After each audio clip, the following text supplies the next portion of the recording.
Kilala mo ba yun si Buyungas? Parati kang hinahamon nun sa Si Buyungas? Oo, si Buyungas. Kamusta mga idol? Here we go again, Mark Anthony TV. Please like and subscribe.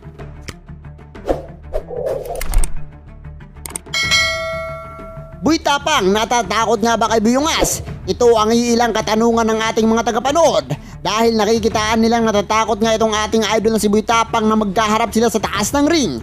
Pero tunay nga bang takot ang ating idol sa challenger na si Buyungas? Ano ang mga dahilan? Ang ating mga katanungan ay sasagutin na natin dito lang sa channel na ito. Kaya inaanyayahan kitang tapusin ang video na ito dahil dito sisimulan nating halungkatin ng mga natatagong kwento na tiyak kong ikakagulat nating lahat. Pero bago yan ay shoutout muna tayo sa mga walang sawang manonood ng Mark Anthony TV. Shoutout kay Buck Precious sa Construction, Real Magsasaka Meet TV, Joel Nice Knockout TV, Simeon Derain Vlog, Gerald Vlog at Marvin Basa. Maraming salamat mga idol.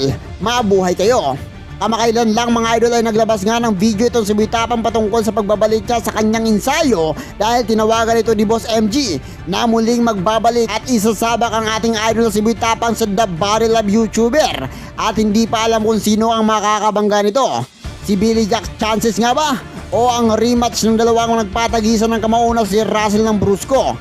Samantala wala pang pahayag ng kampo ng The Barrel Love YouTuber dahil maski sila ay hirap kung sino ang magkakabangga sa taas ng ring. Kaya naman ibinaling muna natin sa ating idol na si Buyungas ang usaping matagal nang hinihiling at pinapangarap ng ating idol ang makaharap nga si Boy Tapang at maka-sparring. Sa sobrang hype ng mga ginagawang video ni Buyungas ay lumalabas na masama ang ugali nito. Hirap tayong ipaintindi sa mga manonood na itong lahat ay para sa hype lang. Samantala mga idol ay matagal na palang napapanood ng ating idol na si Boy Tapang ang mga video ni Buyungas. Ngunit hindi man lang ito nagko-comment sa mga video ni Idol Buyungas. Hindi kagaya ng paghahamon ni Kiko Matos na sinagot niya naman agad at kinasahan. Ito nga ba ay nangangahulugang natatakot si Boy Tapang dahil kita niya na mahihirapan si Boy Tapang kung sakasakaling magkaharap sila sa taas ng ring. Samantala ang kasamahan mismo ni Boy Tapang ang nabanggit kay Idol na hinahamon siya ni Buyungas at kung kakasanga daw ba ito kung sakasakaling magkaharap sila. Ang sinagot lang ng ating Idol ay oo, kakasa siya dahil boxing ang content ni Buyungas at maski siya ay nasabing napakalakas ng stamina ng ating Idol na si Buyungas. Kaya hindi natin maitatanggi mga idol na kung sumalang man itong si Boy Tapang sa The Barrel Love YouTuber ay gagawing merienda niya lang ang mga makakabangga niya dito sa The Barrel Love YouTuber. Samantala, sinabi ni Boy Tapang na pumunta si Buyungas sa Cebu at bibigyan siya ng magandang laban at sasagutin niya ang hamon ng ating idol na si Buyungas. Ito nga ba ay may katotohanan o may halong takot at pangamba na baka matalo ang amateur boxer sa isang street fighter?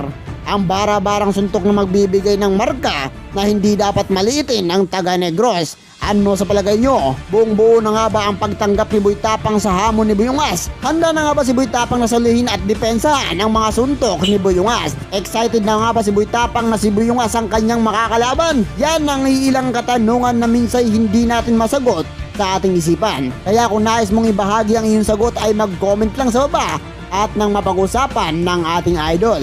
Ano sa palagay nyo? Mag-comment lang. At hanggang dito na lang tayo mga idol at kung nagustuhan mo ang video na ito ay inaanyayahan kitang i-subscribe ang ating channel. Ako ay nag-upload ng isa hanggang dalawang video araw-araw at ang susunod na video na i-upload natin ay ang inaantay nyo. Maraming salamat. Goodbye!